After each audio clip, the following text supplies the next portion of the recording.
Halo guys, berjumpa lagi dengan Kikoto. Sekarang kita akan bahas lagi soal prediksi tes wawasan kebangsaan atau TWK edisi 18 September 2021.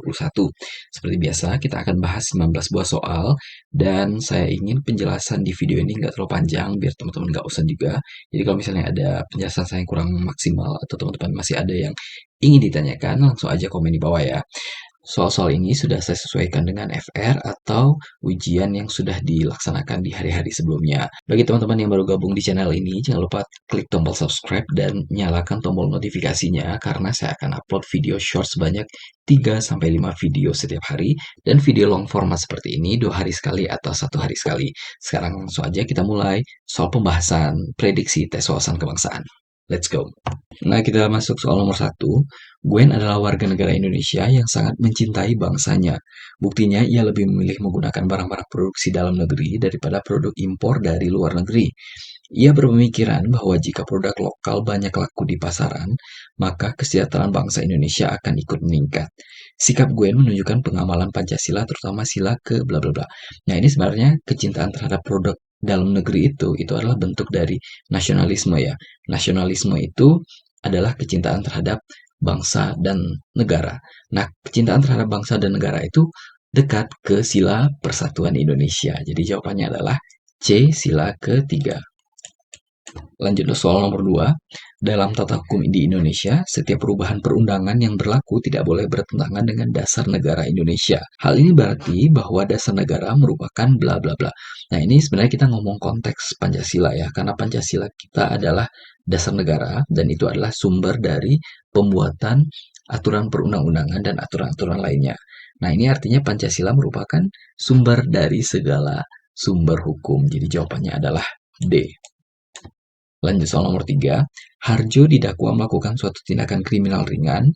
Ia dikenai hukuman 5 bulan kurungan penjara. Kini sudah berjalan 4 bulan dan terjadi pandemi COVID-19. Akibatnya, ia mendapatkan peniadaan hukuman untuk sisa masa hukumannya. Peniadaan hukuman ini dapat dikeluarkan atas pertimbangan dari bla bla bla. Nah, ini kasus ini kalian ingat lagi di video-video sebelumnya juga sudah pernah dibahas bahwa kalau misalnya orang sudah pernah dijatuhi hukuman, kemudian diadakan pengampunan itu artinya tindakan amnesti ya, dan amnesti itu diberikan oleh presiden.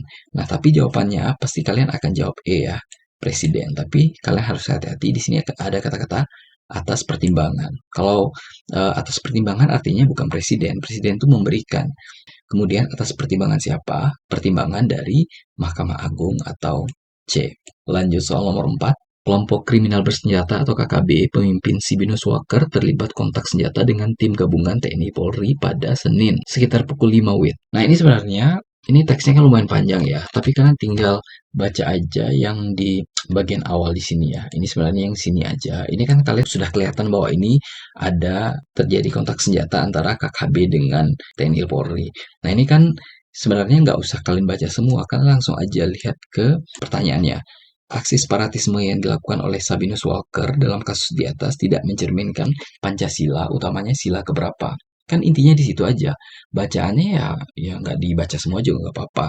Nah, separatisme itu artinya kita kan kayak pengen memisahkan diri kan, memisahkan diri dari negara kesatuan ini. Berarti kita anti terhadap persatuan Indonesia. Jadi jawabannya adalah C.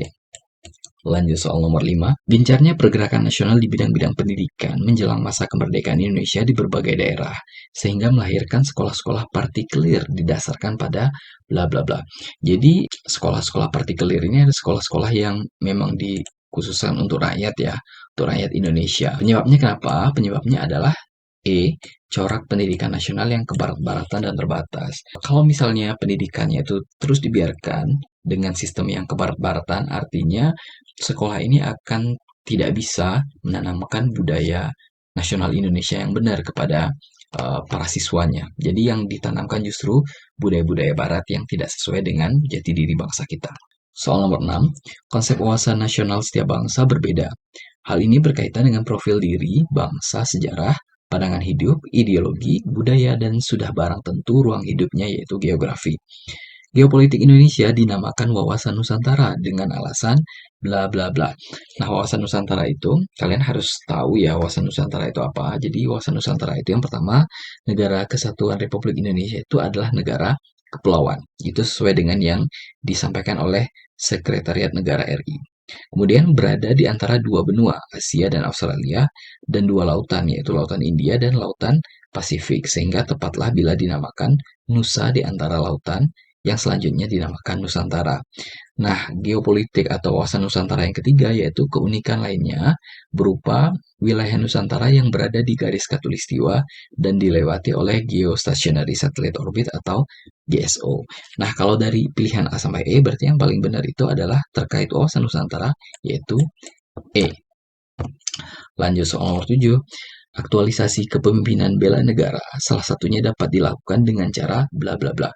Ingat ya, di sini kepemimpinan. Kepemimpinan artinya sifat leadership. Nah, kalau misalnya leadership itu bisa dilihat dari A. Kesediaan membantu kesulitan masyarakat dan kelompok. Nah, selain kesediaan membantu kesulitan masyarakat dan kelompok, kepemimpinan juga bisa dilihat dari misalnya menjadi teladan warga negara dalam menjaga NKRI. Atau yang lainnya yaitu mempengaruhi dan mengarahkan kecintaan warga negara kepada NKRI. Jadi harus dilihat konteksnya yaitu aktualisasi nilai kepemimpinan dalam bela negara. Soal nomor 8, pada permulaan Orde Baru tahun 1960-an, berdasarkan hukum darurat SOB, muncul lagi tim pemberantasan korupsi dari penguasa perang di bawah pimpinan Jenderal Ahana Nasution. Akan tetapi, tim tersebut tidak berumur panjang. Terpaksa dibubarkan karena bla bla bla. Jadi ini tinggal kalian hafalin aja. Jadi tim pemberantasan korupsi yang di awal Orde Baru itu tahun 60-an itu akhirnya dibubarkan itu karena B. Tekanan politik yang sangat besar dari pemerintah Orde Lama. Jadi itu tinggal dihafalin aja. Soal nomor 9, berikut ini adalah manfaat wawasan Nusantara sebagai geopolitik Indonesia, kecuali. Nah, jadi yang kecualinya di sini, ini adalah D ya, pertambahan luas wilayah sebagai ruang hidup meningkatkan kesejahteraan rakyat. Jadi yang manfaat dari geopolitik Indonesia itu yang A, yang B, yang C, dan juga yang E. Lanjut soal nomor 10.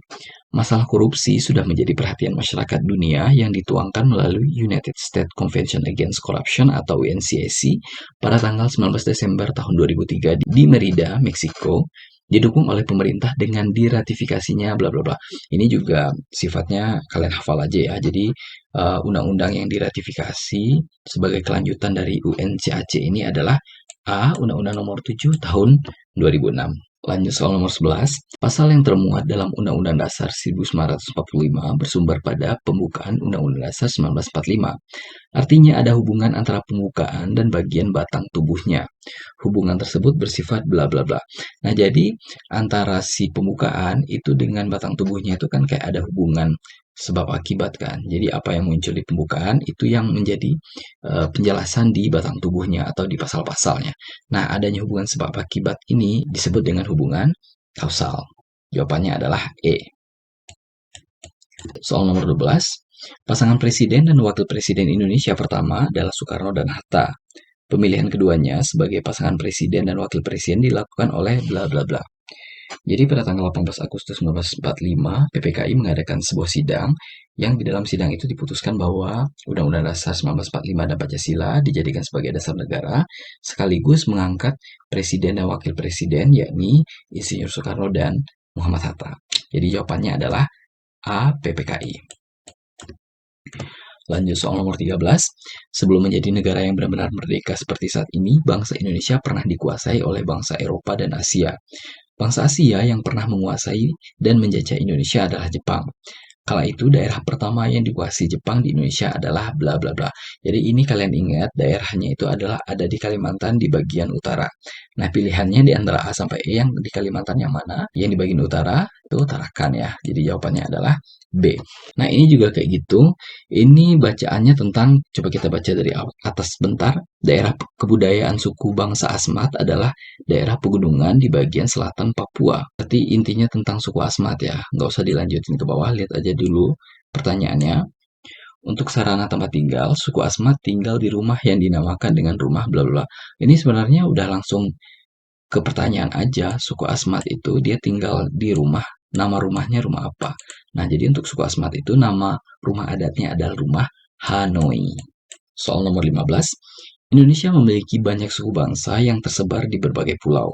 Banyaknya suku bangsa di Indonesia bukan merupakan sumber perpecahan, melainkan sebagai sumber dari bla bla bla. Ingat di sini, banyak suku bangsa, banyak. Kalau banyak itu kayak kalau kita punya uang banyak berarti kita jadi kaya kan. Nah gitu juga banyak suku bangsa artinya Indonesia akan menjadi kaya. Maka jawaban yang paling tepat adalah B, kekayaan budaya. Soal nomor 16, menjadi salah satu anggota DPD merupakan salah satu contoh bentuk keikutsertaan rakyat dalam bla bla bla. Nah ini kan ada permusyawaratan, perwakilan, dan kerakyatan. Kira-kira itu yang mungkin opsi yang paling mungkin ya. Nah, ini kalian caranya paling gampang itu kalian ingat aja, ini kepanjangan dari DPD adalah Dewan Perwakilan Daerah. Ambil aja yang P-nya, perwakilan. Jadi jawabannya adalah B, perwakilan. Soal nomor 17, memberi kesempatan rakyat untuk mengajukan saran dan kritik dalam hal pelaksanaan pembangunan yang dilakukan pemerintah merupakan contoh pengamalan sila bla bla bla. Saran dan kritik artinya kita menyampaikan pendapat kan. Menyampaikan pendapat itu artinya kita dalam bermusyawarah. Kalau bermusyawarah itu di dalam sila berapa? Sila kerakyatan yang dipimpin oleh hikmah kebijaksanaan dalam permusyawaratan dan perwakilan. Jadi jawabannya adalah D. Soal nomor 18, negara kita telah memproduksi berbagai jenis barang yang pemasarannya tidak hanya di dalam negeri, tapi juga di luar negeri. Tentang kualitasnya pun tidak diragukan lagi. Corak dan warnanya sesuai dengan mode mutakhir serta harganya bersaing. Semua ini dilakukan agar masyarakat menyukai produksi dalam negeri. Kalimat poster yang sesuai agar masyarakat tidak meragukan kualitas produksi dalam negeri adalah bla bla bla. Ingat ya di sini katanya kalimat poster, kata kuncinya. Kemudian tidak meragukan kualitas. Nah, yang harus kalian cari adalah yang pertama, kalimat yang tidak meragukan kualitas. Jadi harus ada unsur kualitasnya. Berarti yang ada unsur kualitasnya adalah yang B dulu. Ini ya, produksi dalam negeri tidak kalah dengan buatan luar negeri. Kemudian yang C, barang dalam negeri kualitas luar negeri. Ya kan? Sementara yang A itu tidak ada hubungan kualitas, yang D tidak ada juga. Kemudian yang E juga tidak jelas. Maksudnya tidak ada hubungan dengan kualitas. Nah, dari antara B dan C, balik lagi ke sini, kalimat poster. Kalimat poster itu harus singkat, padat, dan jelas. Nah, kalau misalnya yang B, ini seperti bukan kalimat poster ya. Ini lebih kayak yang ada di bacaan-bacaan gitu. Jadi jawabannya yang singkat dan jelas adalah barang dalam negeri, kualitas luar negeri. Jawabannya C. Soal terakhir, anak-anak perlu diberikan kebebasan berkreasi. Sudah sangat pasti hal ini akan melatih kemandirian anak. Jangan membatasi anak untuk tumbuh dan berkembang. Perbaikan kalimat bercetak miring pada teks pidato tersebut adalah bla bla bla. Nah, ini yang miringnya yang ini ya. Sudah sangat pasti hal ini akan melatih kemandirian anak.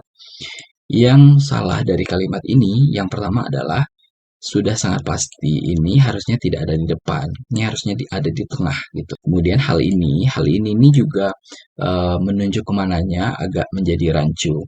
Nah, yang paling benar itu adalah kalian ubah hal ini itu tentang apa? Hal ini itu berarti kebebasan berkreasi ya, atau berkreasinya.